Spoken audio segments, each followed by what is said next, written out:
ترى حالها كمر السحاب ترى حالها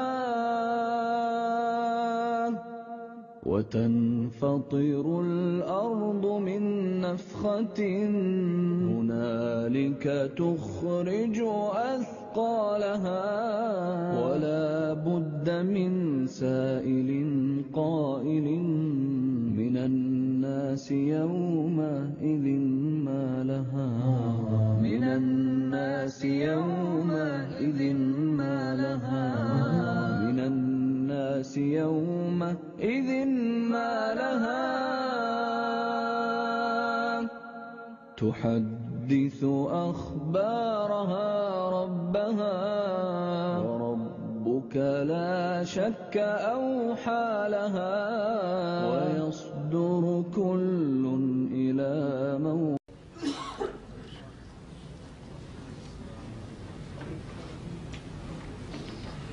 إن الحمد لله نحمده ونصلي على رسوله الكريم. أعوذ بالله من الشيطان الرجيم. بسم الله الرحمن الرحيم. قل لا يعلم من في السماوات والأرض الغيب إلا الله وما يشعرون أيان يبعثون. والذی نفسی بیدی، اس اللہ کی قسم جس کے ہاتھ میں محمد علیہ السلام کی جان ہے. لا يذهب الدنيا حتى يأتي على الناس يوم، اس وقت تک دنیا ختم نہیں ہوگی جب تک دنیا پر ایک ایسا دن نہ آئے. لا يدري القاتل فيما قتل، نہ قاتل کو پتا ہے کہ اس نے قتل کیوں کیا ہے. ولا المقتول فيما قتل، نہ مقتول جانتا ہے کہ میری جان کیوں لی گئی ہے. قاتل اور مقتول، مارنے والا مرنے والا، دونوں بے خبر ہیں. مرنے والے کو نہیں پتا کہ میرا کیا جرم ہے، مارنے والے کو نہیں پتا میرا کیا مقصد ہے. فقیل کیف یکون ذلک، اللہ کے نبی یہ کیسے ہوگا؟ آپ نے فرمایا القاتل والمقتول فی النار، قاتل اور مقتول، قتل کرنے والا اور قتل ہونے والا دونوں جہنمی ہیں. اور آج یہ معاشرے پہ نظر دوڑا لیجئے تو قیامت کی نشانیوں میں سے یہ بھی پوری ہو چکی ہے. گھر سے انسان سبزی لینے کے لیے، گھر کی ضروریات لینے کے لیے نکلتا ہے، اسے یقین نہیں ہوتا کہ میں واپس اپنے گھر والوں کے پاس صحیح سلامت پہنچوں گا یا نہیں. خودکش حملے، بمبارمنٹ، ڈرون حملے، مختلف ملکوں کی دوسرے ملکوں کے اوپر چڑھائی، تو خون انسان کا پانی سے زیادہ سستا ہے.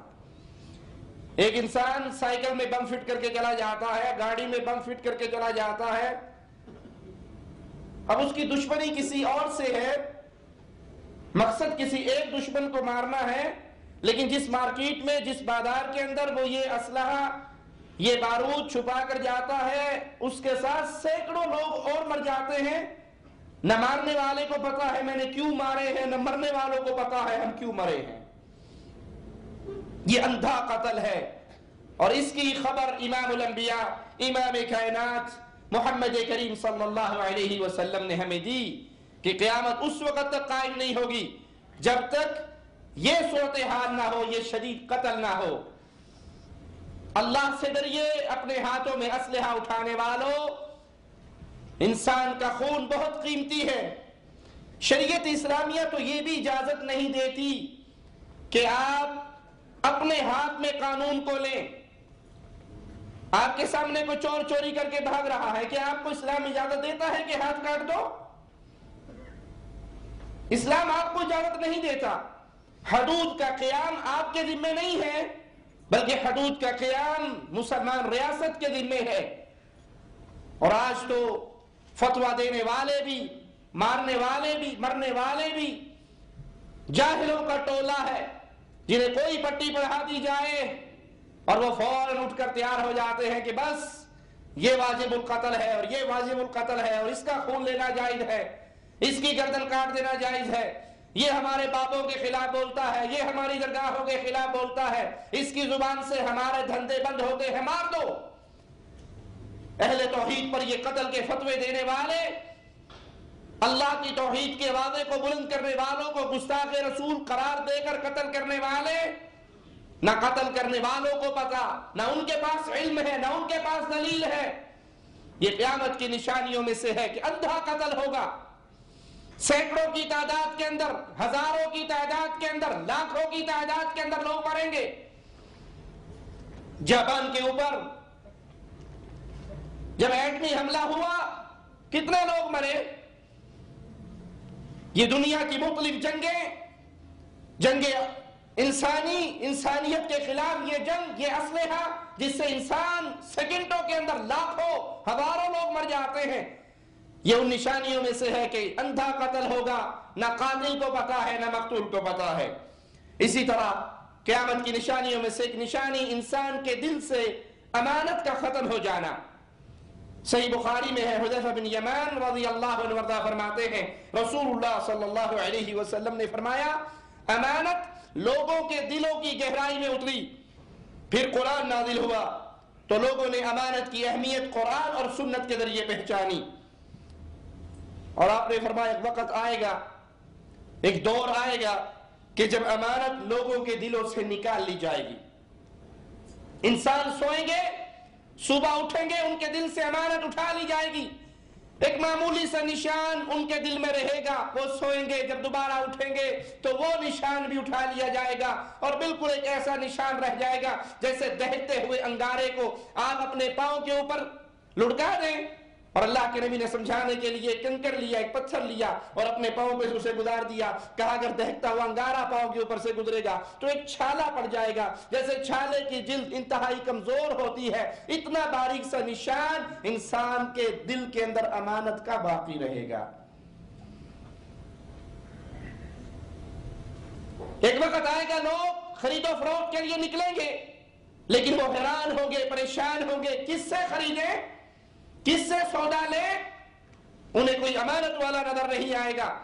لوگ یہ تعریف تو کریں گے کہ فلاں بڑا بہادر ہے، فلاں بڑا عقل مند ہے، لیکن جس کی تعریف کی جائے گی اس کے دل میں ذرے کے برابر بھی ایمان نہیں ہوگا۔ آج یہی حالات نہیں ہے؟ دکاندار آپ کو 1000 یقین دلوالے یہ جاپانی 2 گھوڑا بوس کی ہے، یقین لگتا ہے چائنا کی ہے اور مہر انہوں نے خود لگائی بھی ہے۔ کوئی چیز لینے کے لیے مارکیٹ میں چلے جائیں، یقین ہی نہیں آتا یہ جو کہہ رہا ہے یہ ہے بھی صحیح یا نہیں، کیونکہ جو امانت وہ دلوں سے اٹھا لی گئی ہے، اللہ کا ڈر، اللہ کا خوف، قیامت کے دن اللہ کے دربار میں پیشی، یہ مناظر آنکھوں سے اوجھل ہو کر صرف دنیا کے چند پیسوں کی رونقیں آنکھوں کے اندر سج گئی ہیں۔ صحیح بخاری میں ہے، سیدنا ابو ہریرہ رضی اللہ عنہ سے روایت ہے کہ ہم رسول اللہ صلی اللہ علیہ وسلم کی مجلس میں تشریف فرما، ایک اعرابی دیہاتی مسلمان آئے اور کہنے لگے یا رسول اللہ صلی اللہ علیہ وسلم قیامت کب قائم ہوگی؟ آپ نے اس کی بات کا جواب نہ دیا، اپنی گفتگو جاری رکھی، اور جب آپ نے گفتگو پوری فرما لی کہا وہ قیامت کے بارے میں سوال کرنے والا کہاں ہے؟ وہ دیہاتی مسلمان کہنے لگے یا رسول اللہ صلی اللہ علیہ وسلم میں موجود ہوں۔ آپ نے فرمایا سنو، جب امانتیں ضائع ہونے لگ جائیں تو قیامت کا انتظار کرو۔ انہوں نے پوچھا یا رسول اللہ صلی اللہ علیہ وسلم امانت کیسے ضائع ہوگی؟ تو آپ نے فرمایا جب معاملات نااہل لوگوں کے سپرد کر دیے جائیں۔ یہ قرآن حکیم امانت ہے، یہ اللہ کا دین امانت ہے، جب یہ اللہ کے دین کے نام پر اس دین کے دشمن آ کر بیٹھ جائیں تو امانت کو ضائع کر دیا۔ بظاہر داڑھی ہے، لباس ہے، اچھا ڈریس ہے، اور قرآن کی آیات ان کی آوازوں سے منہ سے نکل رہی ہے، لیکن ان کی پوری دعوت قبر پرستی کی دعوت ہے، قبروں پہ سجدوں کی دعوت ہے، وہ اپنے مریدوں کو اپنے سامنے سجدے کرواتے ہیں، وہ اپنے مریدوں کو غیر اللہ کی عبادت کی دعوت دیتے ہیں۔ یہ توحید کی امانت کو انہوں نے برباد کر دیا۔ اور اسی طرح انسانی معاملات کے اندر جو امانتیں ہیں اس کو ضائع کرنے والے، ان کے دل میں اللہ کا ڈر ختم ہو گیا، انسان کسی کو قرض دے، ادھار دے، 1000 ریال دیتے ہوئے اسے ڈر لگتا ہے پتہ نہیں مہینے کے بعد واپس لوں گا، ملے گا بھی یا نہیں ملے گا. امانت ختم ہو چکی. یہ قیامت کی نشانیوں میں سے ایک نشانی ہے. رسول اللہ صلی اللہ علیہ وسلم کا فرمان ہے اس دین کی سب سے پہلی چیز جو اٹھائی جائے گی وہ امانت ہوگی، اور جو چیز آخر وقت تک بچے گی وہ نماز ہوگی. قیامت کی نشانیوں میں سے ایک نشانی سابقہ امتوں کے نقش قدم پر چلنا. اور آج اگر ماحول پہ نظر دوڑائیں، معاشرے پر نظر دوڑائیں، تو مسلمان معاشرہ کافروں کی تہذیب کے پیچھے دوڑ لگاتا ہوا، چھلانگے بھرتا ہوا جا رہا ہے. صحیح بخاری میں ہے، رسول اللہ صلی اللہ علیہ وسلم نے فرمایا قیامت اس وقت تک قائم نہیں ہوگی جب تک میری امت پہلے لوگوں کے راستے پر قدم با قدم چلنا شروع نہ کر دے. پوچھا گیا یا رسول اللہ صلی اللہ علیہ وسلم پچھلے لوگوں سے مراد کیا روم اور فارس والے؟ آپ نے فرمایا تو اور کون؟ روم و فارس، یہود و نصارہ، یہ نہیں تو اور کون؟ صحیح بخاری میں ہے امام الانبیاء علیہ السلام نے فرمایا لا تتبعن سنن الذین من قبلکم شبرا بشبر، تم ہاتھ کے برابر ان کے ہاتھوں پر ہاتھ رکھتے ہوئے، وذراعا بذراع، ان کی کوہنیوں کے برابر، ان کی بازوؤں کے برابر، یعنی قدم با قدم ان کے فٹ پرنٹ پہ چلو گے. تم لوگ اپنے سے پہلے لوگوں کی طریقوں کی اس طرح پوری پیروی کرو گے جس طرح بالشت کے برابر ہوتی ہے اور ہاتھ کے برابر ہوتا ہے. اگر ان میں سے کوئی سانڈے کے سوراخ میں داخل ہوا ہوگا تو تم بھی یہ عمل ضرور کرو گے. اور یہاں ہاتھ سے مراد ہاتھ بالش اور سانڈے کے سوراخ سے مراد کیا ہے؟ اس سے مراد یہ ہے کہ ان کی مکمل اقتداء اور اندھی تقلید یہ تمہارا وطیرہ ہوگا. صحابہ کہتے ہیں قلنا یا رسول اللہ صلی اللہ علیہ وسلم الیہود والنصارى قال فمن، اے اللہ کے نبی کیا سابقہ امتوں سے مراد یہود و نصارہ ہے؟ کہا یہ نہیں تو اور کون ہے، یہ نہیں تو اور کون ہے. سالگرہ یہود و نصارہ کا طریقہ کیا مسلمان نہیں مناتے؟ مسلمان عوام تو منائے مولوی بنانے لگ گئے ہیں. عوام کہاں جائے گی بیچاری؟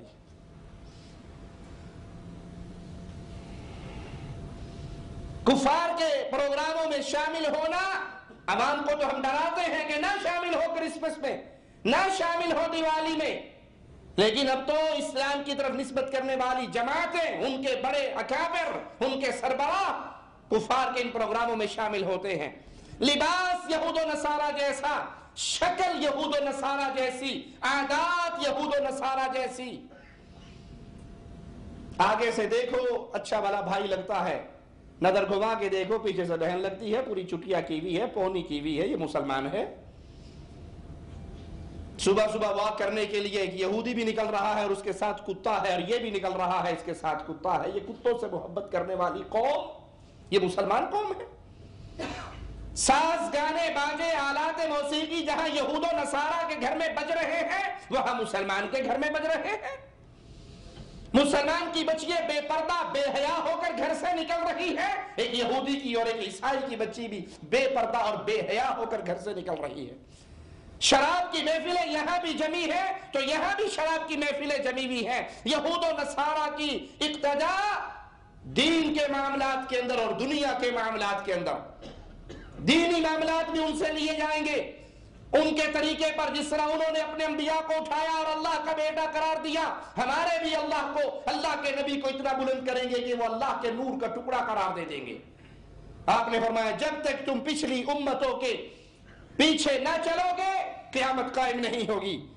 اسی طرح لونڈی کا اپنی مالکہ کو جنم دینا، یعنی لونڈی ایسے بچے کو جنم دے گی جو اس کا آقا بنے گا. یہ اس طرح کے آزاد آدمی اپنی لونڈی سے ہم بستری کرے گا جس سے اس کو حمل قرار پائے گا، اور پھر وہ جو بچہ جو جنے گی وہ بچہ بڑا ہو کر اس کا مالک بنے گا، اور اس کی والدہ بدستور اس کی لونڈی رہے گی، اس کی مالکہ رہے، اس کی رعایا میں شامل ہوگی. اور اس کا ایک معنی یہ بھی ہے کہ بادشاہ لونڈیوں کے بطن سے پیدا ہوں گے اور وہ بادشاہ بھی ہوں گے، اور والدہ اس کی رعایا اس کی لونڈی ہونے کی وجہ سے، اس کے باپ کی لونڈی ہونے کی وجہ سے رعایا میں رہے گی.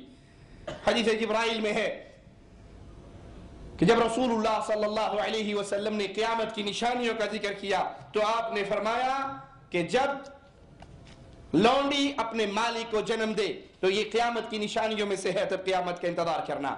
اسی طرح لباس پہننے والی جو بظاہر لباس پہنیں گی لیکن ننگی ہوں گی، ان کا ظہور یہ قیامت کی نشانیوں میں سے ہے۔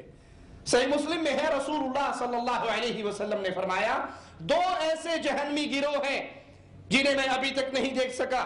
ان میں سے ایک گروہ وہ عورتیں ہیں جو کپڑے پہن کر بھی ننگی نظر آئیں گی، لوگوں کو اپنی طرف مائل کرنے والی اور لوگوں کی طرف مائل ہونے والی۔ ان کے سر کے بال بکتی اونٹوں کی کوہانوں کی مانند ایک جانب ڈھلکے ہوں گے۔ یہ نہ جنت میں داخل ہوں گی نہ جنت کی خوشبو پائیں گی، حالانکہ جنت کی خوشبو اتنے اور اتنے فاصلے سے بھی آئے گی۔ اللہ کے لیے اپنے گھر والوں پر، اپنے خانوادے پر، اپنے اہل و عیال پر، اپنی بیویوں پر، اپنی بیٹیوں پر، اپنی بہنوں پر، ان کے لباس پر نظر دوڑائیے۔ وہ کس قسم کا لباس پہنتی ہیں؟ کیا اس ڈش انٹینا کی لعنت کی وجہ سے وہ یہود و نصارہ کی بیٹیوں کی طریقے پر چل رہی ہے؟ تو انہیں سمجھائیے تمہاری آئیڈیل یہ ٹیلی ویژن پر آ کر ناچنے والی کنجریاں نہیں ہیں، تمہاری آئیڈیل محمد کی بیٹی فاطمہ ہے رضی اللہ تعالی عنہ، جس نے وفات سے پہلے اپنے شوہر سے کہا تھا علی جنازہ رات کو اٹھانا، کہا تھا فاطمہ رضی اللہ تعالی عنہ جنازہ رات کو کیوں اٹھاؤں؟ کہا فاطمہ برداشت نہیں کرتی مرنے کے بعد اس کے کفن کی چادر پہ خیر آدمی کی نظر پڑ جائے۔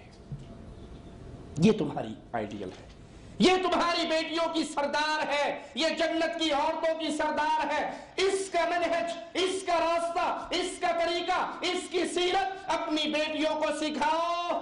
اپنے گھر سے ڈش انٹینوں کی لعنتوں کو ختم کر کے انہیں فاطمہ کی سیرت پہ، عائشہ کی سیرت پہ، حفصہ کی سیرت پہ رضی اللہ تعالی عنہم، ان کی سیرت پہ چلائیے۔ یہ لباس پہننے والی جن کے گلے کھلے ہیں، بڑے بڑے گریبان، ہاف بازو، پہلے تو یہاں تک کی قمیضیں چلتی تھی، آج کل پنجابی کہنا چاہیے تھا ہاف موڈے کی قمیض چلن رہی ہے، یہاں تک چلتی تھی، گزارا ہوتا تھا، تو کندھے اس میں نظر آنے لگ گئے ہیں۔ یہاں کا صرف ایک پٹی چھوٹی سی یہاں ہے اور اتنا سینہ، اس کے اوپر کوئی ڈریس نہیں ہے، بازوؤں پر کوئی ڈریس نہیں ہے، اور یہ اپنے گھر میں نوجوان بھائیوں کے سامنے، اپنے بیٹوں کے سامنے، یہ کس کی تہذیب ہے؟ یہ کس کا طریقہ ہے؟ یہ کس کا لباس ہے؟ نیٹ کے لباس لا کر اپنی بیویوں کو دینے والوں، چوڑی دار پجامے پہنانے والوں، اور پھر جوائنٹ فیملی سسٹم میں رہنے والوں۔ ایک تو ہے کہ بیوی اپنے خاوند کے لیے زیب و زینت اختیار کرتے ہوئے جیسا چاہے لباس پہنے، بیوی اپنے خاوند کے لیے جائز ہے۔ ہن لباس لکم وانتم لباس لہن، وہ تمہارا لباس، تم ان کے لباس۔ بیوی اپنے خاوند کے لیے جو مرضی ڈریس پہنے، لیکن دیور کے سامنے، جیٹ کے سامنے، بھائیوں کے سامنے، گھروں کے اندر رہتے ہوئے، اولاد کے سامنے، شادی بیاہ کے پروگراموں میں ایسا لباس جس میں آدھی آدھی بازویں ننگی ہیں، پنڈلیوں تک ان کے کپڑے اٹھے ہوئے ہیں، تنگ ڈریس ہے، پینٹ اور شرٹ پہنا کر ان کو یہ سمجھانے والوں کہ ہم بڑے پڑھے لکھے لوگ ہیں۔ یہ وہ تعلیم ہے جو انسان کو جاہل بنا دیتی ہے، اور وہ دنیا کے معاملے میں جاہل نہیں ہوتا، جنت کے معاملے میں جاہل ہوتا۔ تو رسول اللہ صلی اللہ علیہ وسلم نے فرمایا 2 جہنمی گروہوں میں سے ایک گروہ ایسی عورتیں جو لباس پہنیں گی بظاہر لیکن حقیقت میں وہ ننگی ہوں گی۔ اسی طرح برہنہ پا، ننگے بدن، چرواہوں کا بلند بلڈنگیں بنانا اور اس پہ فخر کرنا۔ مسند احمد میں ہے، رسول اللہ صلی اللہ علیہ وسلم نے فرمایا جب تم دیکھو ننگے قدم، ننگے جسم، فاقہ کشوں کو لوگوں کا سردار بنتے، تو سمجھ لینا کہ قیامت کے آثار اور علامات میں سے ہے۔ آپ سے پوچھا گیا یا رسول اللہ یہ بھوکے ننگے اور فاقہ کش بکریوں والے کون ہیں؟ آپ نے فرمایا عرب۔ جب عرب، ان عربوں کو دیکھو جو بکریوں کے چرواہے، ننگے قدم اور بلڈنگیں بنانے میں، عمارتیں کھڑی کرنے میں ایک دوسرے سے مقابلہ کرنا شروع کر دیں۔ خاص لوگوں کو سلام کرنا قیامت کی نشانیوں میں سے ہے۔ انسان سلام کرے گا جس کو پہچانتا ہوگا. حالانکہ اسلام کی تعلیم کیا ہے؟ سلام کرو جس کو جانتے ہو اور سلام کرو جس کو نہیں جانتے. اس کو بھی سلام کرو.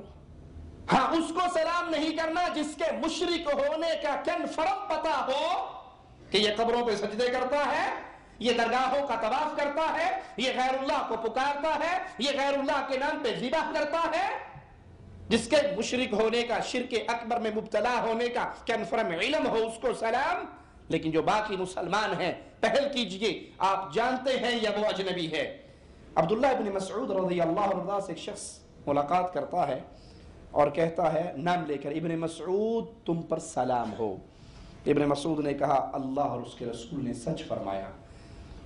میں نے رسول اللہ صلی اللہ علیہ وسلم کی زبان مبارک سے سنا تھا کہ قیامت کی نشانیوں میں سے ایک نشانی ہے، لوگ مسجد میں داخل ہوں گے 2 رکعتیں ادا نہیں کریں گے.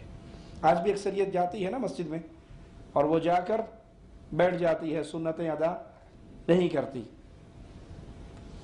مسجد میں داخل ہوں گے 2 رکعتیں ادا نہیں کریں گے. اور انسان سلام اس کو کرے گا جس سے واقفیت ہوگی. تو آج کی نشانی ابن مسعود کہتے ہیں پوری ہو گئی، اس نے میرا نام لے کر سلام کیا. آپ کو پتا ہے یہ مسلمان ہے، اس کو سلام کیجئے. آپ کی اس سے دوستی ہو، تعلق ہو، واقفیت ہو. اکثر دیکھا ہوگا دوستوں کی محفل لگی ہوئی، 8-10 بندے بیٹھے ہوئے، لیکن جب سلام کرنے والا پاس سے گزرتا ہے اور سلام کرتا ہے جس سے اس کی دوستی ہے، شاہ صاحب السلام علیکم، حاجی صاحب السلام علیکم، باقیاں تیری بج چرائی، جتنے بیٹھے ان غریبوں کو سلام کیوں نہیں کر رہا؟ جس سے دوستی ہے، جس سے سلام ہے، شیخ صاحب سلام علیکم، مدیر صاحب سلام علیکم، حضرت صاحب سلام علیکم، خاص ایک آدمی کو سلام کرنا. ابن مسعود نے کہا اللہ کے نبی نے سچ فرمایا اور یہ قیامت کی نشانیوں میں سے ہے. بخاری و مسلم میں ہے، ایک شخص نے رسول اللہ صلی اللہ علیہ وسلم سے پوچھا کون سا اسلام بہتر ہے؟ تو آپ نے فرمایا تطعم الطعام وتقرأ السلام على من عرفت ومن لم تعرف. کھانا کھلانا بہترین اسلام ہے، اور سلام کرنا اس کو جس کو جانتے ہو اور اس کو جس کو تم نہیں جانتے، دونوں کو سلام کرنا بہترین اسلام ہے. اسی طرح قیامت کی نشانیوں میں سے تجارت کا پھیل جانا. سنن نسائی میں ہے رسول اللہ صلی اللہ علیہ وسلم نے فرمایا قیامت کی نشانیوں میں سے ہے کہ مال کی بہت زیادہ کثرت ہو جائے گی، تجارت عام ہوگی، جہالت کا دور دورہ ہوگا. ایک آدمی مال فروخت کرے گا مگر وہ کہے گا ٹھہرو میں فلاں قبیلے کے تاجر سے مشورہ کر لوں، اور پھر بڑی آبادی میں لکھنے والے کاتب کو تلاش کیا جائے گا مگر وہ نہیں مل سکے گا. تجارت کچھ لوگوں کے ہاتھ میں قید ہوگی، وہی ریٹ اس کے طے کرنے والے ہوں گے. یہ قیامت کی نشانیوں میں سے ہے جھوٹی گواہی دینا. گواہی سچی دینی چاہیے یا جھوٹی؟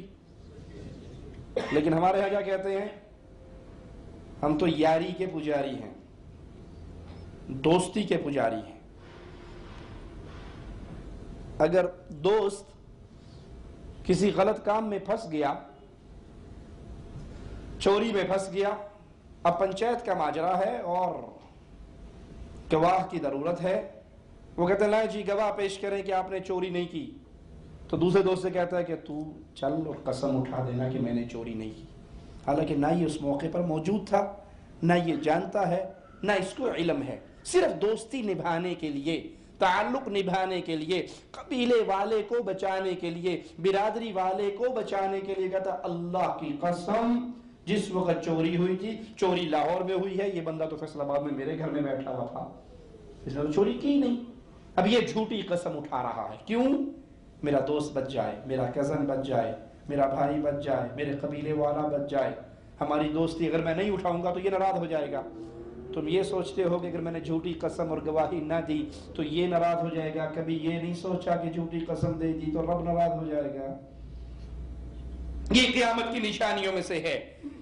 صحیح بخاری و مسلم میں یہ روایت موجود ہے. رسول اللہ صلی اللہ علیہ وسلم نے فرمایا الا انبئکم باکبر الکبائر، تمہیں سب سے بڑا کبیرہ گناہوں میں سب سے بڑی چیزوں کا ذکر نہ کروں؟ آپ نے 3 مرتبہ یہ سوال کیا. صحابہ نے کہا قالوا بلا یا رسول اللہ صلی اللہ علیہ وسلم، اللہ کے نبی ضرور بتائیے. فرمایا الاشراک باللہ، اللہ کے ساتھ شرک کرنا گناہوں میں سب سے بڑا گناہ ہے. اللہ کے ساتھ شرک کرنا، غیر اللہ کو پکارنے والوں، قبروں کا طواف کرنے والوں، اللہ کے علاوہ غیر اللہ کے لیے پیروں فقیروں بابوں بزرگوں حضرتوں کے لیے ذبح کرنے والوں، سب گناہوں میں سب سے بڑا گناہ اللہ کے علاوہ کسی اور کی عبادت کرنا، کسی اور کو اللہ کی عبادت میں شریک بنانا۔ اور اس کے بعد وعقوق الوالدین، ماں باپ کے ساتھ برا سلوک کرنا، بیویوں کے پیچھے لگ کر ماں باپ سے ناراضگی کا اظہار کرنے والوں، ان کو اپنے گھروں سے نکالنے والوں، خدمت کا ہاتھ روک لینے والوں، بڑھاپے میں جب ان کو تمہاری ضرورت ہو پیسہ اور خدمت اور جان اور مال سے ان کے ساتھ تعلق توڑ لینے والوں، شرک کرنے کے بعد سب سے بڑا گناہ یہ ہے کہ انسان ماں باپ کے ساتھ برا سلوک کرے۔ ایک شخص کے بارے میں آتا ہے کہ اس نے اپنی بیوی کے پیچھے لگ کر ماں کو نکال دیا۔ اللہ سے ڈرنے والے کسی ملک میں رہتا تھا، وہاں کے لوگوں کے پاس گیا، پولیس میں جا کے وہ بوڑھی عورت نے شکایت کی کہ میرے بیٹے نے گھر سے نکال دیا۔ اس نے کہا اماں کوئی بات نہیں، ہمارے گھر میں آ جاؤ۔ پولیس والا اس کو اپنے گھر لے گیا اور اس کو بھی گرفتار کر لیا۔ اب اسے سزا کیا ملی؟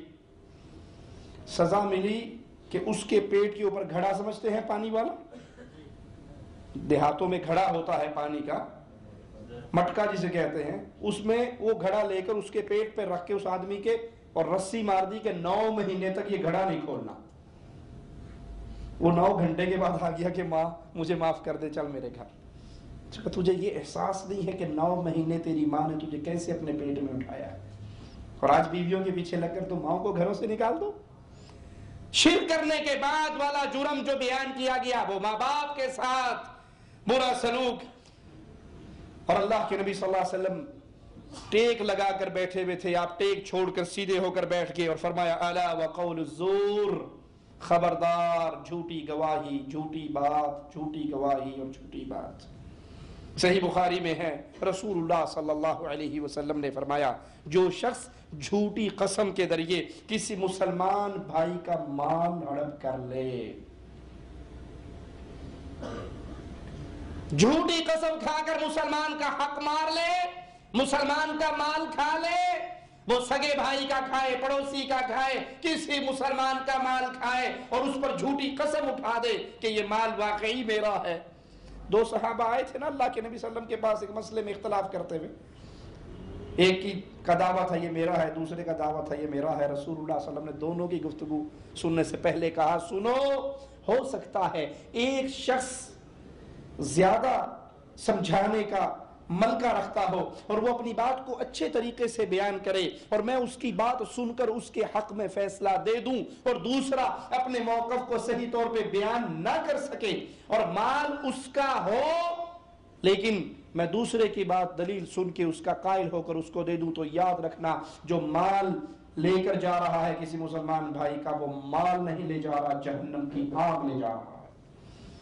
وہ صحابہ کرام تھے، دونوں کہنے لگے اللہ کے نبی میرا نہیں ہے اسی کو دے دو، وہ کہتا میرا نہیں ہے اسی کو دے دو۔ اور یہاں قسم اٹھا اٹھا کر مقابلہ کر کے قرآن پہ حلف اٹھانے کے لیے تیار ہیں کہ یہ زمین میری ہے، یہ مکان میرا ہے، یہ مال میرا ہے، اور وہ نہیں سمجھتے کہ مسلمان بھائی کا حق اگر تم نے جھوٹی قسم اٹھا کر جھوٹی گواہیاں ڈلوا کر قبضہ کر لیا، آج تو دنیا کے اندر تمہارے چرچے ہو جائیں گے، عزت بن جائے گی، جیب بھر جائے گی، قیامت کو کیا ہوگا؟ اللہ کے نبی صلی اللہ علیہ وسلم نے فرمایا وہ کل اللہ کی عدالت میں اس حال میں پیش ہوگا کہ اللہ اس پہ سخت ناراض۔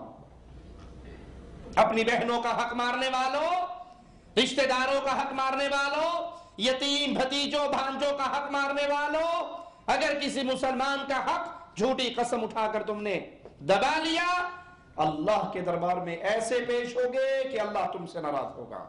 صحیح مسلم میں ہے، رسول اللہ صلی اللہ علیہ وسلم نے فرمایا جس کسی نے جھوٹی قسم کھا کر اپنے مسلمان بھائی کا حق مارا، اللہ نے اس پہ جہنم کو واجب کر دیا، جنت کو حرام کر دیا۔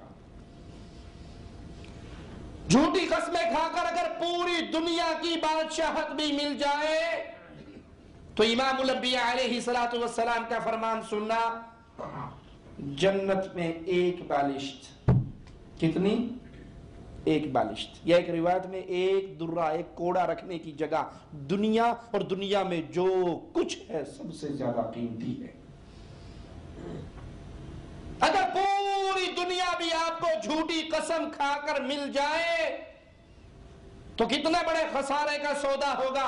آپ نے فرمایا جس نے کسی مسلمان بھائی کا مال جھوٹی قسم اٹھا کر دبا لیا، کھا لیا، اس پر اللہ نے جہنم کو واجب کر دیا، جنت کو حرام کر دیا۔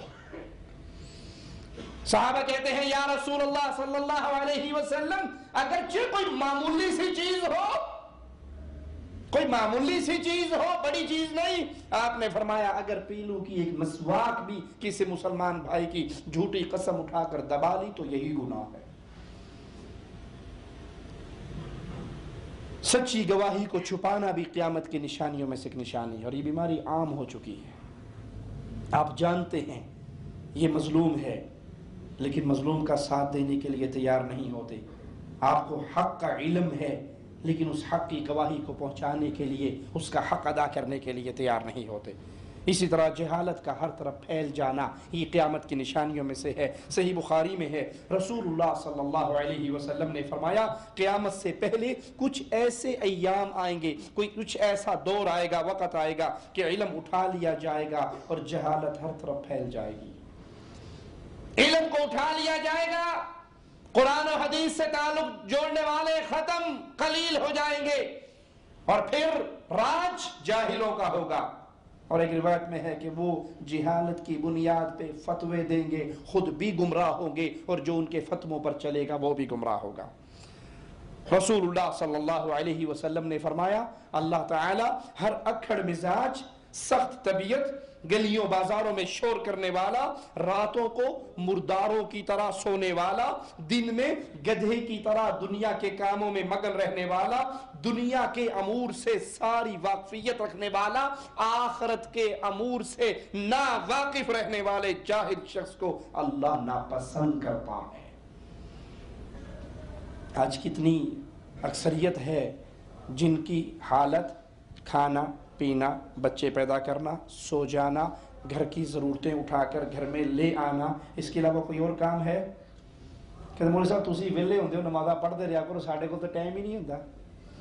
صبح 7 بجے ڈیوٹی پر جاتے ہیں، رات 10 بجے 9 بجے 8 بجے آتے ہیں، اوور ٹائم چلتا ہے تو 11 بجے آتے ہیں، اور پھر آ کر بالکل ختم ہوئے ہوتے ہیں، اور پھر ہم نے بستروں پہ گر جانا ہوتا ہے۔ صبح 7 بجے پھر ڈیوٹی پہ جانا ہے، تو کون فجر پہ اٹھے گا، کون مغرب پڑھے گا، کون عشاء پڑھے گا، کون ظہر پڑھے گا؟ یہ نماز کا ٹائم، بس جی حلال روٹی کھانا بھی تو عبادت ہے نا۔ تسی نماز والی عبادت کر دے رہو، اسی روٹی کھان والی عبادت کر دے رہی ہے۔ اور اللہ کے نبی صلی اللہ علیہ وسلم کی یہ حدیث سنیے اور گریبانوں میں جھانکیے، آپ نے کون کون سے اعمال بیان کیے؟ اکھڑ مزاج، ماں جی میں کسی کو لے کے نہیں کھاندا، کوئی میرے سے 1 قدم پیچھے ہو ہم 10 قدم پیچھے ہوتے ہیں، کوئی 1 گالی دے میں 10 گالیاں دیتا ہوں، کوئی 1 چنڈ مارے میں 10 چنڈا مارنا، میں کاٹا کسے تو؟ یہ بہادری سمجھتے ہیں، اس کو جواب مردی سمجھتے ہیں۔ ہم پورا بدلہ لینے والے ہیں جی، ہم کسی کے نیچے نہیں ہیں، کوئی کمی کمین نہیں ہے، کوئی ہمیں چھیڑ کے تو دیکھے۔ اکھڑ مزاج، لڑاکا، شور شرابہ کرنے والا، لڑائی جھگڑا کرنے والا، بازاروں میں شور شرابہ کرنے والا، راتوں کو مرداروں کی طرح سونے والا، نہ عشاء کی نماز کی توفیق، نہ وتر کی توفیق، نہ تہجد کی توفیق، نہ فجر کی توفیق۔ لیکن اللہ کے نبی فرما رہے ہیں امور دنیا کا پورا واقف، یہ انجینئر ہے جی، یہ ڈاکٹر ہے جی، یہ پروفیسر ہے جی، موبائل کا ماسٹر ہے جی ہمارا بیٹا، کمپیوٹر کا ماسٹر ہے جی ہمارا بیٹا، فزکس کیمسٹری کا ماسٹر ہے ہمارا بیٹا، سائنسدان بن چکا ہے ہمارا بیٹا، اس کو نماز آتی ہے؟ اللہ بڑا غفور رحیم ہے جی، آتی تو نہیں، اللہ معاف کرے گا۔ دنیا کا کوئی مسئلہ اس کے سامنے پیش کیجئے، وہ زبردست ماہر ہے، نہ قرآن پڑھنا جانتا ہے، نہ قرآن پڑھنا اپنے بچوں کو سکھاتا ہے، نہ نماز کے طریقے جانتا ہے، نہ خود پڑھتا ہے، نہ اپنے گھر والوں کو تعلیم دیتا ہے، دنیا کے امور میں ماہر، آخرت کے امور سے جاہل، یہ شخص اللہ کو انتہائی ناپسند ہے۔ اللہ کے لیے سوچئے آپ اپنی اولاد کو کیا بنا رہے ہیں؟ کہ آپ اپنی اولاد کو اسی لائن پہ تو نہیں چلا رہے کہ انگلش کے لیے ان کے لیے بہترین ٹیوٹر کا انتظام ہے، سائنس کے لیے بہترین معلمین آپ نے رکھے ہوئے ہیں، ہزار ریال ان کی آپ ٹیوشن بھی دیتے ہیں، اور آپ کا بچہ نہ قرآن پڑھنا جانتا ہے، آپ کا بچہ نہ نماز پڑھنا جانتا ہے، نہ اس کو دعائیں یاد ہیں، نہ اللہ کا نام لینا آتا ہے، گانے اس کو سارے یاد ہیں، گالیاں اس کو کافی یاد ہیں، تو پھر آپ اپنے بچے کو جہنم کے راستے پر چلا رہے ہو، جہاں یہ برباد ہوگا آپ بھی اسی کے ساتھ برباد ہوں گے۔ لالچ، کنجوسی، قطع رحمی، پڑوسیوں کے ساتھ برا سلوک، یہ وہ نشانیاں ہیں جو قیامت سے پہلے ظاہر ہوں گی، اور آج ہمارے معاشرے میں ظاہر ہو چکی ہیں۔ سیدنا ابو ہریرہ رضی اللہ عنہ وارضہ فرماتے ہیں قیامت کی نشانیوں میں سے ہے کہ حرص، لالچ میں بہت زیادہ اضافہ ہو جائے گا۔ اس کی تازہ ترین مثال دے دوں، پاکستان والے بھائیوں کو یاد ہوگا کچھ عرصے پہلے پاکستان میں ایک پیر ڈبل شاہ نکلا تھا، ڈبل شاہ، کئیوں ڈبل کر کے آپ ٹرپل ہو گیا سی۔ اس کا ایک واقعہ ایک دوست نے مجھے سچا واقعہ سنایا، ایک آدمی غریب بیچارہ، اس کی پینشن نکلی، اس ڈبل شاہ کا طریقہ کار یہ تھا وہ پیسے لیتا تھا 1 مہینے کے لیے اور 1 مہینے بعد ڈبل کر کے لوٹا دیتا تھا، تو اس کو پیسے آتے زیادہ تھے، جن کو لوٹانا ہوتا تھا ان کی ایوریج کم تھی، تو ایک بندے کی بیچارے کی پینشن نکلی 4 لاکھ روپے پینشن آئی، کسی نے کہا شاہ جی نو دے دے، بڑے پہنچی سرکار نے راتوں رات ڈبل کر کے تم واپس کر دیں گے۔ 1 مہینے بعد اس نے ڈبل کرنا تھا، اس کو شک پڑ گیا کہ یہ فراڈ نہ ہو اور میری تو ساری زندگی کی جمع پونجی ہے۔ وہ 3 ہفتے بعد روتا پیٹتا سفارشیں لے کے ڈبل شاہ صاحب کے پاس پہنچ گیا، جی معاف کر دو، غلطی ہوگی، میرے 4 ہی واپس کر دو۔ اس کا اصول تھا کہ وہ مہینہ پورا ہونے سے پہلے واپس نہیں کرتا تھا، لیکن یہ گیا، اس کے دل میں بھی ترس آ گیا، انہوں نے کہا اسے کتنے ہفتے ہوئے دیے ہوئے؟ کہا جی 3 ہفتے ہو گئے۔ کہا دے دو اس کو 8 لاکھ اور خبردار دوبارہ ہمارے گھر میں آیا۔ نے کہا اچھا 8 لاکھ، یہ 8 لاکھ لے کر گیا، اپنا مکان بیچا، گھر میں جو کچھ تھا وہ بیچا، اگلی دفعہ 10-12 لاکھ کر کے پھر آ گیا، شاہ صاحب معافی دے دو، آئندہ 1 مہینے سے پہلے نہیں آؤں گا، یہ لو، اور اگلا مہینہ آنے سے پہلے ڈبل شاہ صاحب غائب ہو گئے۔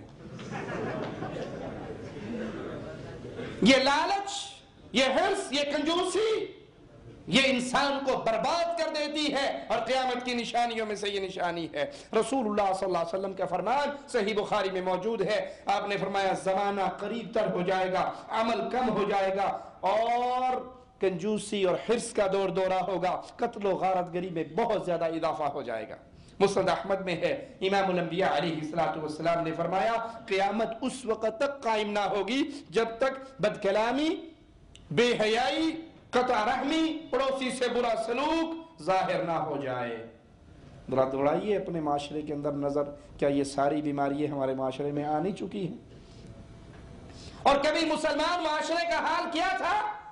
عبداللہ ابن مبارک رحمہ اللہ کا پڑوسی یہودی، ایک مسلمان اس کے پاس آ کر کہتا ہے یہ مکان بیچ دے، اس نے کہا 2000 درہم کا بیچوں گا، کہا نہیں مارکیٹ ویلیو تو اس کی 1000 درہم کی ہے، یہودی آپ 2 کیوں مانگ رہے ہو؟ اس نے کہا میں بھی مانتا ہوں کہ اس مکان کی قیمت واقعی 1000 ہے، 1000 مکان کی قیمت مانگ رہا ہوں، 1000 ابن مبارک کے پڑوس کی قیمت مانگ رہا ہوں۔ کوئی خوشی، کوئی موقع ایسا نہیں آتا، اگر وہ اپنے بچوں کے لیے کچھ بناتا ہے تو بغیر کہے میرے بچوں کا بھی بن جاتا ہے، اگر اس کے گھر میں کبھی گوشت پکتا ہے تو رات کو ڈونگا میرے گھر میں بھی آ جاتا ہے۔ اور ہمارے ہاں کچرا اٹھا کر پڑوسیوں کے گھر میں پھینک دیا جاتا ہے، ان کے ساتھ برا سلوک، لڑائی، بندے کام کرنے چلے جاتے ہیں، اس کی بھی زنانی باہر نکل آتی ہے، اس کی بھی زنانی، دونوں دروازوں پہ کھڑی خوب لڑ رہی ہیں، تو ایویں نہیں کیتا سی، تو ایویں نہیں کیتا سی، لڑ کے ان کا بیچاریوں کا گلا جب بیٹھ جاتا ہے، کہتے اچھا پھر تیرے تو میرا صبر ہی پائے گا۔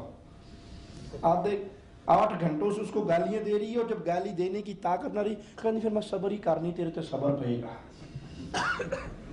پڑوسیوں کے ساتھ برا سلوک، قطع رحمی، اپنے رشتہ داروں سے برا سلوک، ان سے تعلق توڑ لینا، ان سے 4 پیسے جیب میں آئے نہیں، جتنے غریب رشتہ دار تھے سب سے منہ مڑ گیا۔ ہم پہلے غریب تھے، آپ سے ملتے تھے، اب تو آپ سائیکل پہ ہیں، ہم کار پہ ہیں، تو ہم سائیکل والوں کو کیوں ملے؟ میرے ایک جملے کو یاد رکھنا، اپنے غریب رشتہ داروں پہ خرچ کرو گے، اس خرچ کا اللہ آپ کو 2 گنا ثواب دے گا۔ ایک تو اللہ کے راستے میں خرچ کرنے کا، اور ایک اپنے رشتہ داروں پہ خرچ کرنے کا. اور یاد رکھنا جس کنویں سے پانی نکالا جائے اور پانی کنویں میں آتا ہے، اور جس کنویں سے پانی نہ نکالا جائے پانی میں بدبو ہو جاتی. اگر آپ کے پاس اللہ کا دیا ہوا ہے اور آپ اپنے عزیزوں پر، قریبوں پر، رشتہ داروں پر، ماں باپ پر، بہن بھائی پر، اپنے سے کمتر لوگوں پر جو مالی طور پہ کمزور ہیں، اللہ نے آپ کو موقع دیا، آپ کو زیادہ دنیا دی، آپ ان پہ خرچ کریں، اس کا نتیجہ یہ نکلے گا اللہ آپ کو اور عطا فرمائے گا. یہ اچھی عادات اپنے اندر پیدا کریں، اپنے رشتہ داروں کا خیال کریں، اپنے بھائیوں کا خیال کریں، اپنی بہنوں کا خیال کریں. اور یقین کیجئے دنیا کے اندر انتہائی قیمتی چیز غریب لوگوں کی دعائیں ہیں. رسول اللہ صلی اللہ علیہ وسلم کا فرمان سنیے، آپ فرماتے ہیں تمہیں تمہارے کمزوروں کی وجہ سے رزق دیا جاتا ہے. کمزوروں کی نمازوں، کمزوروں کی دعاؤں کی وجہ سے آپ کو رزق ملتا ہے. ایک غریب کا بھلا کر دے اور وہ غریب آپ کو جو دعائیں دے، آپ کے لاکھ روپے میں وہ برکت نہیں ہو سکتی جو اس غریب کی دعاؤں میں اللہ برکت دے سکتا ہے. قیامت کی نشانیوں میں سے کہ امین انسان کو، امانت دار کو خائن سمجھا جائے گا اور خائن کو امانت دار سمجھا جائے گا. اللہ کے نبی صلی اللہ علیہ وسلم نے فرمایا مجھے اس ذات کی قسم جس کے ہاتھ میں محمد علیہ السلام کی جان ہے، قیامت قائم نہ ہوگی یہاں تک کہ امین کو خائن اور خائن کو امین نہ سمجھا جائے. اچھے لوگوں کا خاتمہ اور برے لوگوں کا ظہور. اللہ کے نبی صلی اللہ علیہ وسلم نے فرمایا اس ذات کی قسم جس کے ہاتھ میں محمد صلی اللہ علیہ وسلم کی جان ہے، قیامت اس وقت تک قائم نہ ہوگی جب تک معزز، عزت والے، شرف والے فوت نہ ہو جائیں اور گھٹیا اور غیر معروف لوگ، قوم کے رذیل لوگ عام نہ ہو جائیں اور یہ مناصب کو سنبھال لیں، منصب ان کو عطا کر دیے جائیں. آج آپ معاشرے میں نگاہ دوڑا لیجئے، عزت کس کی ہے؟ تہجد پڑھنے والے کی عزت ہے؟ نیک آدمی کی عزت ہے؟ عزت ہے ٹیلی ویژن کی سکرین پہ آ کے ناچنے والی کی. عزت اسے کہتے ہیں جی. پہلے دور میں اصل پرانی اردو میں ان ناچنے والوں کو کہا تھا مراسی، گویے، کنجر. ان کا نام تھا، یہ گالی نہیں ہے، یہ ان کا نام تھا. اور آج اس نام پر کتنی پالش ہو چکی ہے. یہ امن کے سفیر ہیں، یہ ثقافتی سفیر ہیں، یہ اداکار ہیں، یہ اداکارائیں ہیں، یہ فن پارائیں ہیں. اور حقیقت کے اندر یہ جہنم کی طرف بلانے والے ظالم ہیں جو جہنم کے دروازوں پہ کھڑے ہو کے جہنم کا ایندھن اکٹھا کر رہے ہیں. اللہ کے دین کے حامل کی وہ عزت نہیں، قرآن کے حافظ کی وہ عزت نہیں، حالانکہ محمد کریم اس کو کتنی عزت دے رہے ہیں. آپ کا فرمان ہے خیرکم، کائنات میں سب سے بہتر آدمی وہ ہے جو قرآن کو سیکھتا ہے، قرآن کو سکھاتا ہے. اور ہمارے ہاں کھلاڑیوں کی اس کو کروڑوں روپے ملیں گے، ایک کرکٹ کا آخری بال پہ چھکا لگ جائے کروڑوں اس کے اکاؤنٹ میں آ جائیں گے. اور حافظ صاحب کی ہمیشہ چودھری بندے شکایت ہی، اے مولوی جی بڑا لالچی ہے، اسی 3000 روپے تے رکھیا سی، ہن ہر مہینے کہنا میری تنخواہ بتاؤ. اس بیچارے کو نہیں پتا کہ چودھری صاحب کے ایک ٹائم کے ناشتے کا 3000 سے زیادہ بل آ جاتا ہے، اور اس کو پورے مہینے کا 3000 دیتے ہیں، جس میں سے نہ یہ دوائی لے سکتا ہے، بچہ بیمار ہو جائے تو علاج نہیں کرا سکتا، عید آ جائے تو کپڑے نہیں لے سکتا.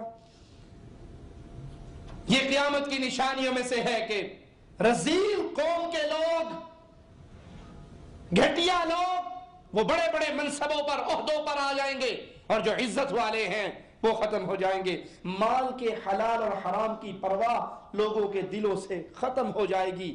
تو جب یہ ہو جائے تو قیامت کا انتظار کیجیے. صحیح بخاری میں ہے کہ رسول اللہ صلی اللہ علیہ وسلم نے فرمایا لا يأتين على الناس زمان لا يبالي المرء بما أخذ المال. لوگوں پہ ایک وقت آئے گا ان کے دل سے یہ سوچ ہی ختم ہو جائے گی وہ مال کو کہاں سے لے رہے ہیں. امن حلال ام من حرام، یہ حلال ہے یا حرام. مولوی صاحب حلال و حرام کی فکر آپ کو کہ پیسہ آنا چاہیے، پیسہ ہے تو عزت ہے، پیسہ نہیں ہے. وہ یہ نہیں سمجھتا کہ 500 روپے رشوت کے لیے اور سمجھ لیجیے آج 500 کی دہاڑی لگ گئی، ارے اپنے رب سے جنگ کر رہا ہے، ہو سکتا ہے اللہ تیرے بیٹے کو بیمار کر دے اور 1000 روپے تیرا یہاں خرچ ہو جائے، تجھے 500 آتا ہوا نظر آئے گا، 1000 جاتا ہوا نظر۔ حلال و حرام کی تمیز کا ختم ہو جانا۔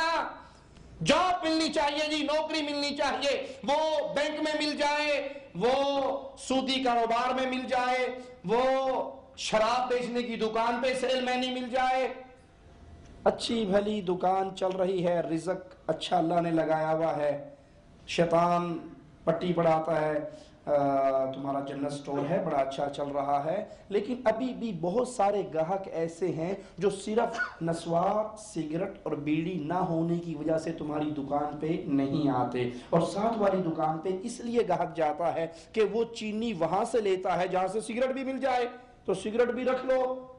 اب اس کو ایسا رزق مل رہا ہے کہ اس کے گھر میں بھوک نہیں ہے، افلاس نہیں ہے، لیکن دنیا کے لالچ میں وہ یہ تمیز اٹھا دیتا ہے کہ اگر میں نے اپنی دکان پہ سگریٹ رکھ کر بیچی، میں نے اپنی دکان پہ شراب بیچی، دکان پہ جوئے کے کارڈ بیچے، میں نے اپنی دکان پہ حرام چیزیں بیچی، بے حیائی کا لباس بیچا، تو پھر میرے حلال رزق میں حرام داخل ہو جائے گا، اور جو جسم حرام پہ پلتا ہے وہ جنت کی بجائے جہنم میں جلتا ہے۔ وہ دنیا کے لیے اپنی بلڈنگیں بھی حرام کاروبار کرنے والوں کو دیتا ہے کرائے پہ، تو جی اس نے اپنی قبر میں جانا، میں نے اپنی قبر میں جانا، مجھے تو کرایہ مل رہا ہے۔ نہیں، آپ حرام کام کے سپورٹر بن چکے ہیں اور آپ کا رزق بھی حرام ہو چکا ہے۔ یہ دلیل دینے والوں کہ ہم تو بینک میں اپنی محنت کر کے پیسہ لے رہے ہیں، آپ محنت کس کام میں کر رہے؟ آپ نے کس کام کو سہارا دیا ہے؟ کس کاروبار کے سہارا بنے ہوئے ہیں؟ اگر یہ کاروبار حلال ہے تو آپ کا رزق حلال ہے، اور اگر آپ حرام کاروبار میں محنت کر رہے ہیں تو آپ حرام کام کے اندر محنت کر کے حرام کما رہے ہیں۔ قیامت کی نشانیوں میں سے لوگوں کا خوش دلی سے زکوٰۃ نہ دینا، زکوٰۃ کو اپنے اوپر جرمانہ سمجھنا۔ اللہ کے نبی کا فرمان ہے وَالزَّكَاةُ مَغْرَمَةٌ، جب زکوٰۃ کو جرمانہ سمجھ لیا جائے تو پھر قیامت کا انتظار کرنا۔ اسی طرح شریعت کا علم اللہ کی رضا کی بجائے دنیا کمانے کے لیے سیکھا جائے۔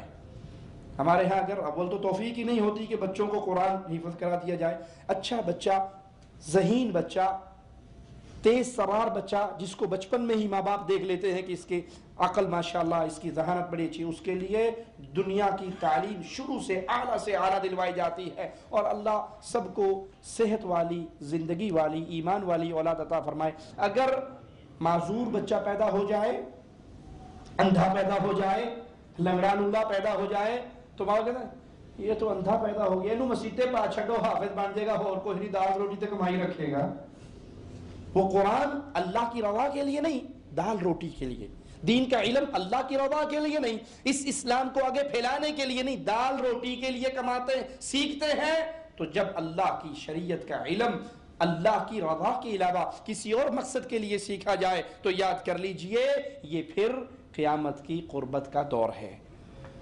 رسول اللہ صلی اللہ علیہ وسلم کا فرمان ہے ان اللہ وملائکتہ واہل السماوات والارضین، اللہ تعالی، اللہ کے فرشتے، واہل السماوات، سارے آسمانوں کی مخلوق، والارضین، زمین کی ساری مخلوق، ساتوں زمینوں کی مخلوق، ساتوں آسمانوں کی مخلوق، ساتوں زمینوں کی مخلوق، حتی النملۃ فی جحریہا، یہاں تک کہ چیونٹی اپنے سوراخ اور اپنے بل کے اندر، وحتی الحوت، اور مچھلی اپنے پانی کے اندر، یہ سارے کچھ پھر گن لیجئے۔ اللہ تعالی، اللہ کے ملائکہ، اللہ کے فرشتے، 7 آسمانوں کی مخلوق، 7 زمینوں کی مخلوق، حتیٰ کہ چیونٹی اپنے سوراخ میں، مچھلی اپنے سمندروں اور پانیوں میں، لَيُصَلُّونَ عَلَى مُعَلِّمِ النَّاسِ الْخَيْرِ، یہ ساری مخلوق اللہ کے سامنے رحمت کی دعا مانگتی ہے لوگوں کو دین سکھانے والے کے لیے۔ اللہ تو اس میں رحمتیں کرتا ہی کرتا ہے، اللہ کے ملائکہ اور پوری تمام کائنات کی تمام مخلوقات، لوگوں کو قرآن سکھانے والا، لوگوں کو دین سکھانے والا، لوگوں کو توحید سکھانے والا، لوگوں کو آخرت میں اللہ کے نزدیک کامیاب ہونے کے گر بتانے والا، جہنم سے بچنے کے طریقے سکھانے والا، لوگوں کو خیر بتانے والے کے لیے چیونٹیاں بھی دعا کرتی ہیں، مچھلیاں بھی دعا کرتی ہیں، اللہ کی مخلوقات دعا کرتی ہے، اللہ کے ملائکہ دعا کرتے ہیں اور اللہ اس پہ رحمتوں کا نزول کرتا ہے۔ چاہے اپنے بیٹے کو دنیا دار بنا لیں، چاہے اپنے بیٹے کو قرآن کا حافظ بنا لیں، اور یہ کنسپٹ کہیں نہیں ہے کہ جو قرآن کا حافظ بنے گا وہ دنیا نہیں سیکھ سکتا۔ اپنے بچوں کو دین کا علم بھی دیجئے اور اپنے بچوں کو دنیا کا علم بھی دیجئے۔ دنیا سے کٹ کر سمندروں اور جنگلوں کے کناروں پہ نکل کر عبادت کرنا یہ دین کا کنسپٹ نہیں ہے۔ اسی معاشرے میں رہ کر اس کا حصہ بنیے، بہترین دنیا کی تعلیم اپنے بیٹوں کو دیجئے، لیکن جہاں اپنے بیٹے کو ڈاکٹر، انجینئر، پروفیسر بنانے کی آپ کو فکر ہے، ان فکروں سے پہلے فکر پیدا کیجئے میرا بیٹا مسلمان تو بن جائے، اس کو مسلمان بنائیے اور پھر دنیا کا ہر علم اس کو سکھائیے۔ اسی طرح دوستوں سے قربت اور ماں باپ سے دوری یہ قیامت کی نشانیوں میں سے ہے۔ اللہ کا حکم کیا ہے؟ وَبِالْوَالِدَيْنِ إِحْسَانًا، اپنے ماں باپ کے ساتھ اچھا سلوک کرو، اور آج کل ماں باپ کی بجائے دوستوں سے اچھا سلوک ہے، دنیا والوں سے اچھا سلوک ہے، اور خاص طور پہ اگر کسی کے ماں باپ ان پڑھ ہوں اور بیٹا پڑھا لکھا، یہ دنیا کا علم، دین کا نہیں، دین کا علم سیکھے گا تو ماں باپ کا خادم بنے گا، اور دنیا کا یہ جاہلوں والی چیزیں سیکھے گا دین کے بغیر۔ یہ علم کب جہالت میں گرفتار کرتا ہے انسان کو؟ جب وہ دین سے دور ہو، اسے دنیا کی ہر چیز آتی ہو، نماز نہ آتی ہو، قرآن نہ آتا ہو، تو یہ جاہل ہے۔ وہ ایک شخص نوجوان پڑھتا پڑھتا یونیورسٹی میں چلا گیا، سچا واقعہ ہے، بہاولپور اسلامیہ یونیورسٹی کا، تو اس کا بوڑھا باپ بیچارہ اس کو ملنے کے لیے آیا۔ اب یہ بوڑھا باپ دیہاتی گاؤں کا، اور یہ یونیورسٹی میں تھا، اور وہ دھوتی پہنی ہوئی اس نے اور سوفٹی پہنی ہوئی، اور یونیورسٹی میں پہنچ گیا، کلاس روم میں دیکھا تو آگے بیٹا پڑھ رہا، اس کے سارے جتنے دوست تھے، کولیگ تھے، وہ اس کو بھی دیکھے اور اس کو بھی دیکھے، یہ بڑا جنٹل مین، بڑا clean shave, pant shirt tie لگی ہوئی، اور باپ اس کا یہ باپ ہے۔ اب اسے شرم آئی یہ بتاتے ہوئے کہ یہ میرا باپ ہے، تو دوست نے پوچھا یہ کون ہے؟ کہتا میرے ابو کا جاننے والا ہے۔ اس کے کان میں آواز پڑ گئی، اس نے کلاس میں آ کے بلند آواز سے کہا لڑکو اللہ کی قسم میں اس کے باپ کا جاننے والا نہیں، اس کی ماں کا جاننے والا ہوں، میں اس کا باپ ہوں، مجھے یہ میرے ڈریس کی وجہ سے، میری غربت کی وجہ سے آج مجھے اپنا باپ ماننے سے انکار کر رہا ہے۔ تو قیامت کے قریب یہ چیز ظاہر ہوگی کہ لوگ اپنے ماں باپ سے دوری اختیار کریں گے، دوستوں سے، ماں باپ کے ساتھ اپنا معاملہ شیئر نہیں کریں گے، دوستوں کو اپنا ماں باپ سے بڑھ کر ہم درد تصور کرتے ہوئے ان سے ساری باتیں کر لیں گے، اور باپ کو نہیں بتائیں گے، ماں کو نہیں بتائیں گے۔ مساجد میں آوازیں بلند ہوں گی، یہ بیماری بھی عام ہو چکی ہے، مسجدوں میں لڑائی جھگڑا، مسجدوں میں کہکے، مسجدوں میں شور شرابہ، یہ قیامت کی نشانیوں میں سے ہے۔ قبائل کی قیادت برے گندے فاسق گناہگار لوگوں کے ہاتھ میں ہوگی، سب سے رذیل شخص قوم کا سربراہ بنے گا، پتہ ہے پوری قوم کو یہ بڑا بڑا فراڈی ہے، پتہ ہے کہ یہ قوم کا سب سے بڑا چور ہے، فلاں ملک کے بینک میں اس کا اتنا پیسہ پڑا ہے، فلاں ملک کے بینک میں اس کا اتنا پڑا ہے، چور ہے، بدماش ہے، پوری قوم جانتی ہے، لیکن جب الیکشن ہوتا ہے میں وہی بنتا ہے، جانتی ہے قوم کو علم، یعنی اس سے بڑی اور اندھیر نگری کیا ہوگی۔ وہ اردو کا مشہور مقولہ ہے کہ آنکھوں دیکھے مکھی نہیں کھائی جاتی، غلطی سے بندہ کھا لے تو کھا لے، لیکن آج اس گندی سیاست کے اندر آنکھوں دیکھے مکھی کھاتے ہیں، جو سب سے زیادہ شرابی، زانی، بدکار، چور، شرابی، ڈاکو، وہ جب بھی الیکشن ہوگا سب سے پہلے وہی کامیاب ہوگا۔ اس کے شر سے بچنے کی وجہ سے، آدمی کے شر سے بچنے کے لیے اس کی عزت کی جائے گی، اس کو ہر بندہ سلوٹ کرے گا، السلام علیکم جی، سلام کر کے بڑا اس طرح کا ہے، اسے گالی بھی دے گا، ساتھ پہلے سلام کرے گا، مسکرا کر ملے گا، آگے جا کے بڑا بہت گندا بندہ بیٹھا، اس کے قریب نہ لگنا، ابا آپ نے ابھی تو سلام کیا۔ اب اس کا شر اتنا ہے کہ اگر اسے سلام نہ کرے کسی نہ کسی کیس میں پھنسا دے گا، اس کے شر سے بچنے کے لیے سلام کیا جائے گا، یہ قیامت کی نشانی ہے۔ آئیے جامع ترمذی میں سنیے اللہ کے نبی کا فرمان، جب مال فے کی بندر بانٹ ہونے لگے، مسلمانوں کا کہیں مقابلہ ہوا، دشمن مال چھوڑ کے بھاگے، بغیر جنگ کیے مسلمانوں کو مال ملا جو مسلمانوں کا ہے، اب اس کو آپس میں بندر بانٹ کی جائے، حق والوں کو ان کا حق نہ دیا جائے، امانت کو مال غنیمت سمجھ لیا جائے، جو امانت جو امانت آپ کے ہاتھ میں دی ہے کسی نے، اس کو مال غنیمت سمجھ لیا جائے، زکوٰۃ کو جرمانہ خیال کیا جائے۔ علم غیر دینی مقاصد کے لیے، قرآن اس لیے نہ سیکھا جائے اللہ راضی ہوگا، حدیث کا علم اس لیے نہ سیکھا جائے اللہ راضی ہوگا، بلکہ اپنی شہرت اور غیر اللہ کی رضا کے علاوہ اور کاموں کی وجہ سے دین کا کام سیکھا جائے۔ آدمی اپنی بیوی کی اطاعت کرے اور ماں کی نافرمانی کرے۔ پنجابی میں کہتے ہیں بڈھی تھلے لگ جانا، جو بیگم نے کہنا میں نے وہ کرنا۔ خبردار، بیگم کو اجازت ہے وہ ماں کے ساتھ بدتمیزی کر لے، لیکن ماں کو اجازت نہیں وہ بیگم کی کسی بات کا جواب دے دے۔ ماں کو اپنی بیویوں کے نیچے ان کی رعایا بنا کر چھوڑنے والوں، تمہاری برائی محمد کریم کے فرمان میں موجود ہے۔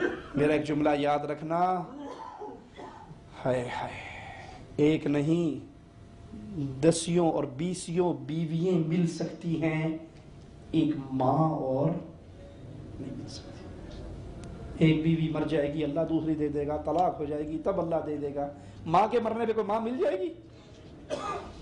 کائنات میں، مخلوقات میں کوئی کسی سے اتنا پیار نہیں کرتا جتنی ماں اپنی اولاد سے کرتی ہے۔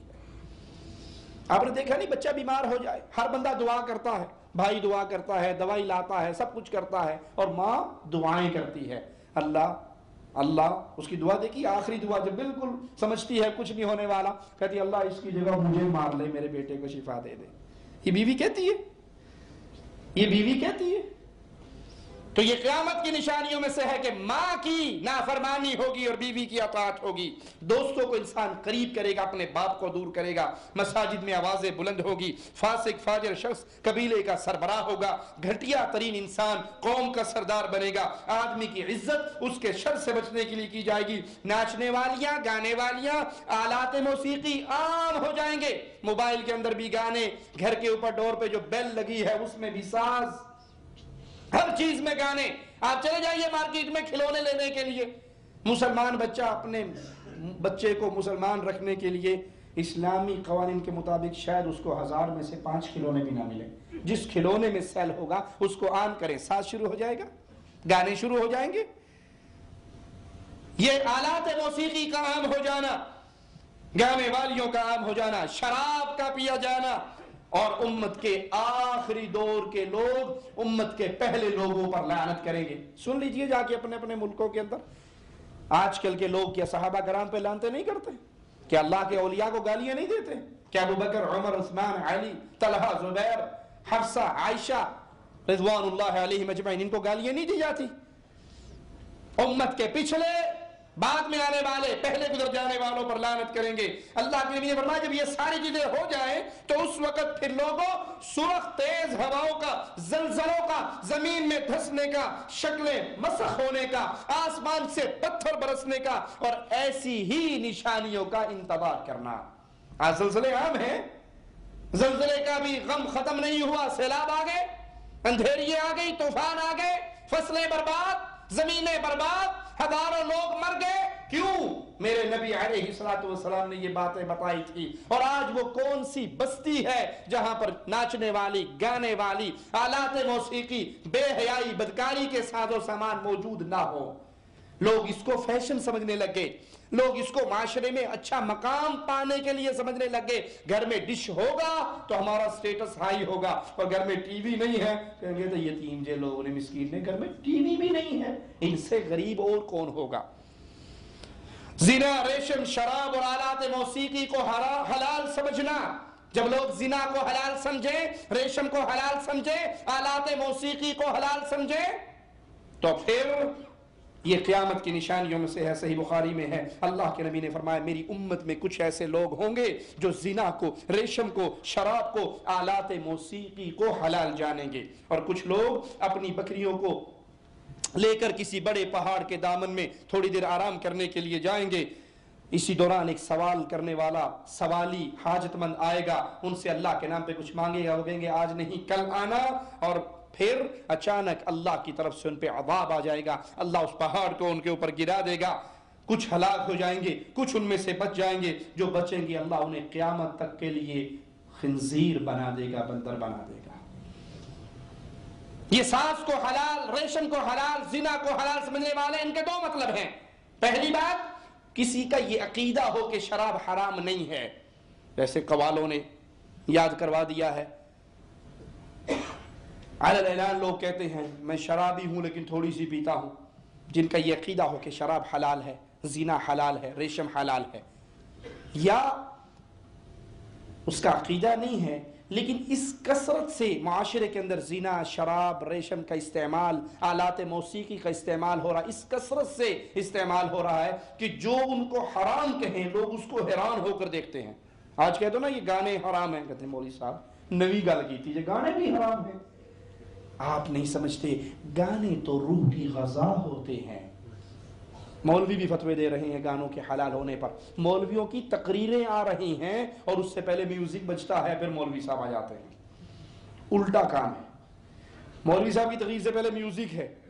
اور ایک دفعہ بس میں سفر کرتے ہوئے اتفاق ہوا، اس نے سی ڈی چلائی تو 5 منٹ کے لیے سورۃ رحمان چلی۔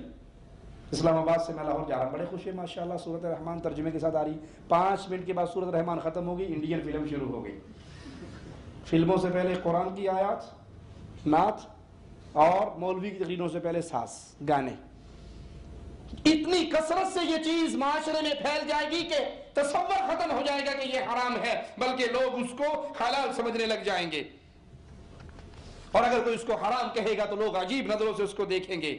آج کتنے ہی ملک ہیں جن کے اوپر اسلام کا لیبل بھی لگا ہوا ہے اور وہاں پہ زنا کرنے والوں کو باقاعدہ لائسنس ملتا ہے، کوٹھے آباد کرنے والیوں کے لیے لائسنس جاری ہوتے ہیں، شراب کے باقاعدہ لائسنس ہیں، شراب کی فیکٹریاں ہیں، شراب بنتی ہے۔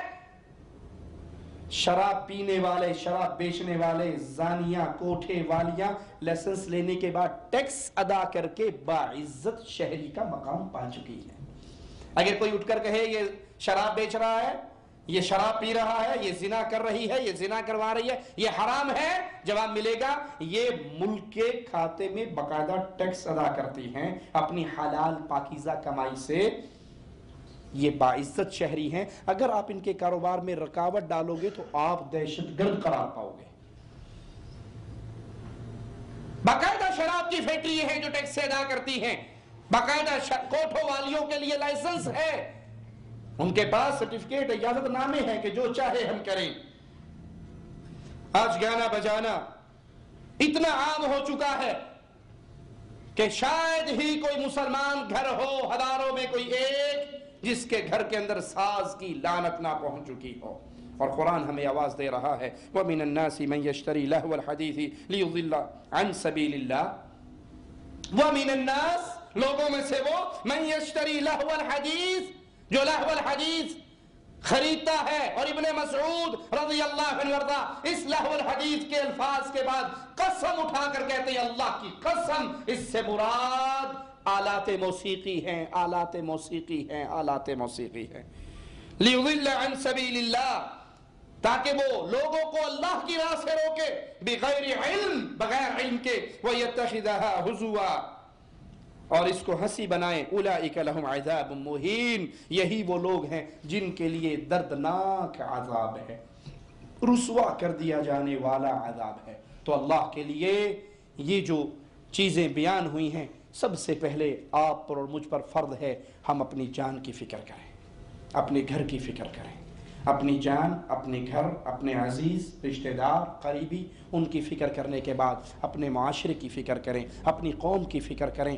کتنی بڑی خوشخبری حدیث کی روشنی میں آپ نے اور ہم نے یہ پائی، اللہ کے نبی کا فرمان کہ جو بندہ لوگوں کو خیر کی بات سکھاتا ہے، خیر کی تعلیم دیتا ہے، لوگوں کو خیر کی تعلیم دینے والا، اس پر اللہ رحمت کرتا ہے، ملائکہ رحمت کی دعائیں کرتے ہیں، 7 آسمان اور 7 زمین کی مخلوق رحمت کی دعا کرتی ہے۔ اللہ سے دعا ہے اللہ ہمیں خیر سیکھ کر خیر سکھانے والا بنا دے، دین سیکھ کر دین سکھانے والا بنا دے۔ اللہ ہمیں زندہ رکھے، ایمان پہ رکھے، اللہ ہمیں موت دے تو اس حال میں دے، اللہ ہم سے راضی ہو، ہم اپنے اللہ سے راضی ہوں۔ اقول قولی ھذا واستغفر اللہ لی ولکم ولسائر المسلمین فاستغفروہ انہ هو الغفور الرحیم۔